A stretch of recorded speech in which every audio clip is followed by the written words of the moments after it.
not about that. It's about the type of stuff magicians do.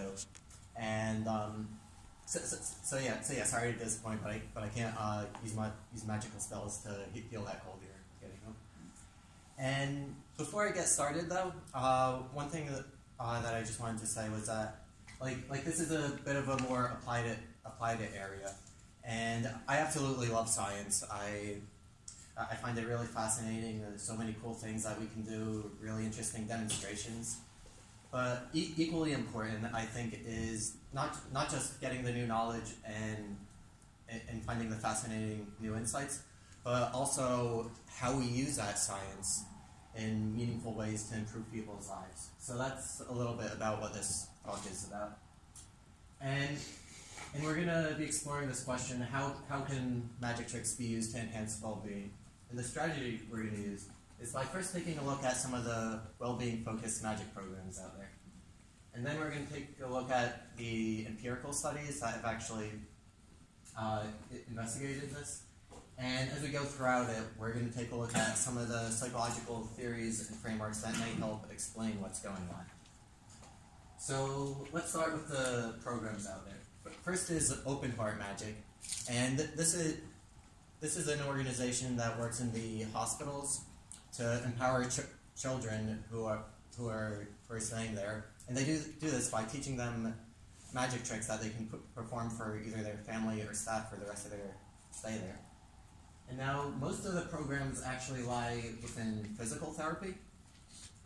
So we have David Copperfield's Project Magic. Reed works with hemiplegic children, and these all use magic as a motivating way to help their clients actually engage in the physical therapy to get better.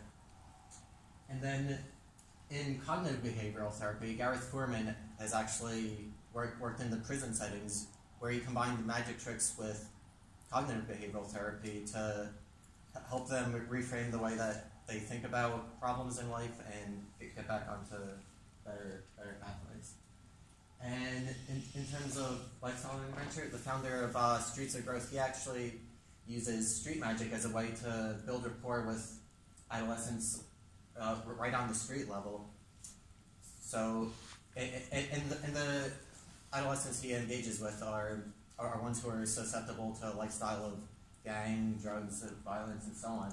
But by using the street magic, he's able to start that relationship in the intervention work that would ultimately lead to getting them back on a better pathway anyway. In terms of education, we have the Hocus Pocus program, which is this 11-week-long curriculum where teachers can integrate their lesson plans directly into the tricks that it teaches. And this has been used as a more engaging experience for the children. And finally, Abercademy is actually beginning to do some work with corporate well-being in the form of things like team building and stuff like that. So before we get into the empirical studies, though, I just want to highlight this hierarchy to help us structure and organize how we're going to be doing this. So at a very basic level, we have what happens when we just watch a magic trick. And after someone sees the experience, then we can move on to the next stage where people discover what the secret to the magic trick is and see what happens there. And then one step further, we can look at what happens when we learn to perform the magic tricks. And finally, the last stage is how we can use that performance as a tool to do other things like teach with magic. So let's start with watching magic. The first thing we see in this review by Harris is like he looked at children's reactions to impossible events, and the main thing he found in his review was that they had this effort to explore and try to explain this impossible event. And this was also seen in a series of experiments by Zavatsky, where he looked at both children and adults. And the interesting thing he found is that like both participants in his studies saw an impossible event, but the ones that were framed as a magical phenomenon we're actually a lot more curious as a result. So a core part of watching magic seems to be this sense of curiosity to explore. And some ways that this curiosity has been applied is by managing troublesome kids in the dentist's office, and also as a way to reduce like the perceived pain when babies get shots in the hospital. And lastly was in the operating room, where they used they had a whole bunch of clowns performing magic tricks in the operating room to reduce their anxiety, and they found that it really did increase their anxiety, and the staff saw it too. But in terms of the staff's anxiety and the practicality, not so much, because the staff had some pretty big concerns about them interfering with the operating room procedures. So it may not be the best in every single situation. And lastly, in terms of watching magic, we also see some creativity. So in this experiment, participants watched either magical scenes from a Harry Potter film or non-magical scenes.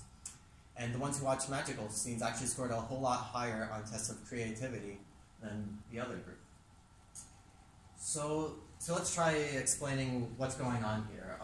Like why might we see this curiosity and creativity? So if we look at the magic experience, a lot of magicians, historians, philosophers have looked at it, and it really boils down to what we know and believe at a more intellectual level comes into direct conflict with what we perceive at a more primitive level, right? So as a way to resolve that conflict, that's where this emotion of curiosity may come into play. And then if we think of curiosity as a positive emotion, and use Fredrickson's broaden and build theory of positive emotions, which basically says that the purpose of positive emotions is to broaden our mental resources and repertoire. So that might be why we also see the divergent aspect of creativity. And I mean, but is curiosity the only emotional part of the magic experience? What about awe? So maybe we could look at Keltner and Height's framework on awe, which basically has two parts. The first is the need for accommodation, which is part of the curiosity that we see in magic tricks. And the second condition they talk about is a sense of vastness, though, which may not make sense at first, because most of the research on awe is on things in nature, with like gigantic trees, like a starry night and things like that. But if we look at it on a more cognitive or perceptual level, it might help explain it. So let's say someone's watching a magic trick, David Copperfield fly, and then he has an idea. Oh, maybe he's using strings, but then he flies through a hoop, so that doesn't make sense. And then maybe he thinks like, okay, maybe the strings are sideways or something. But then he rotates the hoop around, so he disproves that one. And then the spectator has another idea, and then in the performance they disprove that, and so on. So maybe the vastness comes into play in a sense of like a cognitive vastness, where the spectator becomes aware of so many different possible solutions to the trick, including an unknown but correct solution that they have no idea. So if that is the case, then we can think of the emotion of wonder as a combination of awe and curiosity. And I believe later this afternoon he was going to talk a little bit more on the neuroscience of wonder. So just as a quick recap, on the basic level of watching magic, we see curiosity and it often being used as a distraction therapy. So what happens when we discover the secrets to magic trick? Well, the first study incorporated magic tricks, drama, and games in a computer science course, and they used the course evaluation surveys and it actually ended up becoming the highest rated course in the whole department. but it's kind of hard to see what specifically came from the magic tricks because it also had the compounds of drama and games. So Danik actually, and her colleagues actually looked specifically at what happens when people try to figure out a magic trick and by watching it over and over again until they figure it out. And they found that it was associated with this sense of happiness. And from their reports, it seemed to be stemming from this sense of pride or this release of tension in their thing. And in case you're wondering what that may look like, take a look at this there. So he figured out the magic trick. Yes, got it. There's that release of tension. And then that pride right out of it. Then he disappears. So for discovering magic, we see this sense of happiness that starts stemming from a sense of pride or tension release. And now in performing magic, this is interesting because we start seeing motor skill improvements come out. And one example of this is with Breathe program, which was empirically evaluated, and they work with hemiplegic children, which are children who are partially paralyzed in some of their hands, so they have trouble doing everyday tasks like buttoning up a shirt or tying their shoelaces. But after only 1 week at this magic-themed summer camp, they were able to incorporate physical therapy exercise into it, and they were able to do these everyday tasks a whole lot better, and it even sustained at a 3-month follow-up. So why might we see these motor skills? Well, first of all, magicians use sleight of hand so they can incorporate smaller, finer movements into it. And then when they direct their attention, they also need to use their gestures, their gaze, and so on, so they can incorporate larger movements into the physical therapy as well. But there may also be something at play with the positive emotions in magic, because some researchers believe that that the positive emotions act on a very fundamental physiological level. So that may also be at play here. And now moving on to the educational setting, Hocus Pocus was also evaluated in this study over 3 schools, I think they used.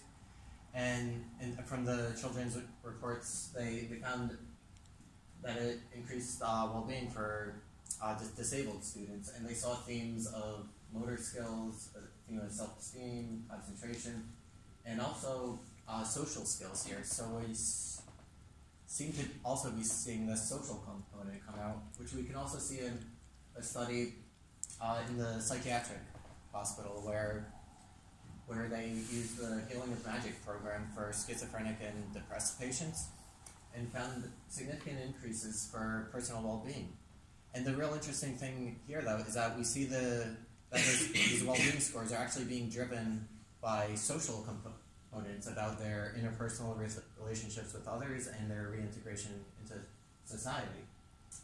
And I've actually had the opportunity to perform in the psychiatric hospital as a volunteer with this group of magicians here, and the manager of the hospital is always really grateful for it, because with these patients they often have a lot of medicine and a hard time really engaging, but when they see the magic tricks, it really seems to capture their interest and get them engaged. And now another area we see is self-esteem and self-confidence. And in this study, we had mentors teaching magic tricks to disabled children, again, where they tailored the tricks specifically to their disability, and then they ultimately performed for their peers and each other. And they found that it did have significant increases. And the rationale they gave for that is that, when you're disabled, you're so used to having everyone else around you being able to do things that you can't do. But when they learned the magic trick, for the first time, they were actually able to do this really cool, impressive new skill that none of their disabled peers could do. And that's probably why they felt pretty good about themselves. So let's move on to a little theory. Why might we see social skills emerging? So if we look at this idea of active constructive responding, which has two characteristics, which is first a level of enthusiasm, and then the second is a level of interest. So you're interested in the other person and ask questions and so on. And now if we look at some reactions to magic tricks, well, first of all, it's an entertainment course, so there's going to be positive emotions, and it's often surprising too, which looks a lot like enthusiasm. And then we've also seen from the witnessing magic section that curiosity seems to be a component. So maybe it's getting these active constructive responses that are playing a role, which have been associated with positive relationships in prior research. But not only that, because the magician needs to make eye contact for the misdirection in his performances, he may also feel what the spectators are feeling, and that's what this idea of embodied rapport is like. When you make eye contact, you feel what I feel, and vice versa. So it may go back and forth throughout a performance. So summing up performing magic, this is where we start seeing the unique things of motor and social skills emerge. And finally, when people use magic to teach, we see first in a Spencer study, like they also looked at how it affected the teachers using the new Hocus Pocus curriculum, and they found that teachers felt a lot more effective in teaching their students, and a greater sense of job satisfaction as a result of contributing something to their students. And similarly, with like I think it was adolescent kids, or maybe a little younger, but they learned magic tricks and theater skills to teach science, and they created the magic tricks and science lessons that they later taught to younger children.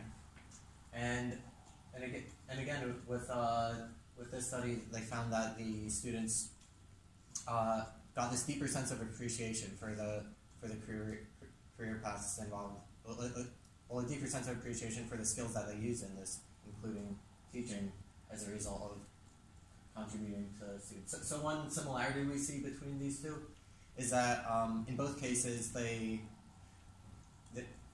felt the sense of contribution to their students that made them feel pretty good. So putting everything together at a very basic level, we see watching magic elicits a sense of curiosity, and it being used in things like distraction therapy. When they start discovering the secrets, we see a sense of happiness emerge, stemming from a sense of pride or tension release. When we start performing magic, this is where the social and motor benefits come into play. And then when we start using those performances to teach, we see a deeper sense of meaning and appreciation in that.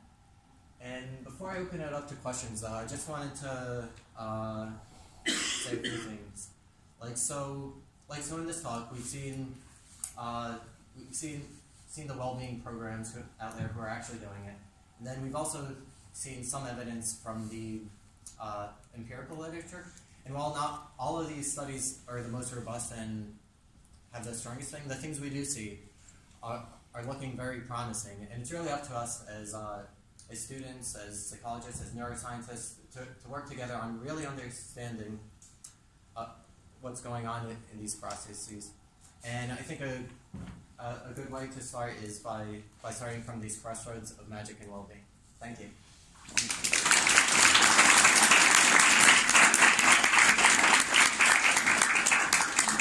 Any questions for Steve? Yes, I'm a teacher, so this is revelatory to me. I was just wondering about autism. Has this been used? Yeah, so some of the studies where they looked with disabled students, like most of it was students with like a mix. So some had learning disabilities, some had autism, some had other ones. So there hasn't been anything like specifically with the autism sample, but mixed in with the studies that have been done. Like some of them were autism. Thank you for the talk. So what is the minimum age that you can use magic with kids? The minimum age? With well-being purposes? I mean, in terms of like like from my experience as a magician, like usually they, like somewhere around 5, 6 years old is when they actually understand the magic tricks. Because if they're too young, then they Yes, exactly. That's my question. everything's magical to them. So it may not be. I mean, but it is interesting though, because in the study with like where they looked at venipuncture pain, like getting shots, I think those were actually babies that they used when they were distracting with magic tricks. I mean, although whether that's specifically from the magic trick or just trying to distract them, who knows? Yeah. Do you think the sense of curiosity would diminish for, say, someone that actually understood neuroscience more? So, Sorry, would diminish what? the sense of curiosity. So, if you show a child something, obviously it's a massive sense of awe and curiosity, but if you showed a neuroscientist the same trick, because they sort of understand the brain, would there be less of a response to it? A neuroscientist.